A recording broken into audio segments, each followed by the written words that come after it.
મારા હાથમાં સૂડિયાનો પૂરો છે. આ સૂડિયું એટલે ગાયો માટે ગુલાબજાંબુ કહેવાય, મીઠાઈ કહેવાય, બહુ ભાવે એમને. શોભાભાઈ, આપણે જે દાતાઓ મને જે દાન આપે છે એમાંથી ઘાસ રેગ્યુલર આવે છે.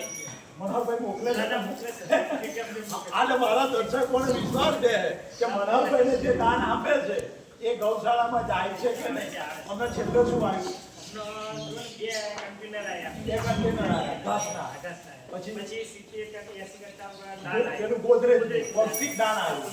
મિત્રો, આજે હું મુલાકાત લેવા આવ્યો છું કે ગાયો જો તંદુરસ્ત છે અને તમારું જે દાન આવે છે એ બધું જ દાન અહીંયા હું ઘાસ એનું લઈ અને ઘાસ મોકલી દઉં છું. તો આપણે આ ગાયોને સૂર્યું ખવડાવીએ. તમે જુઓ ગાયો કેટલી મજાથી ખાય છે.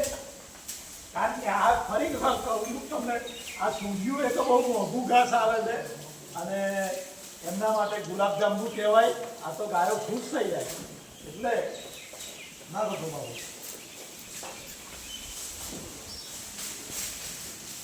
આ તમે જે દાન આપો છો દર્શકો, એ દાન આ ખરેખર ઘરડી ગાયો છે, બિચારી ગાયો છે કે જે વસૂકી ગયેલી ગાયો છે એ ગાયોને સોમાભાઈ સાચવે છે અને જે કંઈ દાન આવે છે એ દાનવીરોનું દાન અહીંયા ઘાસ સ્વરૂપે અહીંયા હું મોકલું છું. તો તમે જોઈ શકો કે આ ગાયો જો બધાડે છે, ગાયો ખાવા માટે બધાડે છે અને અમને હવે એમને ખાવાનો સમય થયો છે અને એમને હવે ઘાસ નાખીશું. તો આ રીતે ગાયોને દાન કરવું. મારી ખાસ એક વિનંતી કે યાર સિટીમાં, શહેરોમાં તો ગૌશાળા હોય છે, શહેરોમાં તો યાર કરોડપતિઓ લાખોપતિ પડ્યા છે દાન કરવા વાળા. હું જોઉં છું કે શહેરની ગૌશાળાની અંદર તો બધા જ લોકો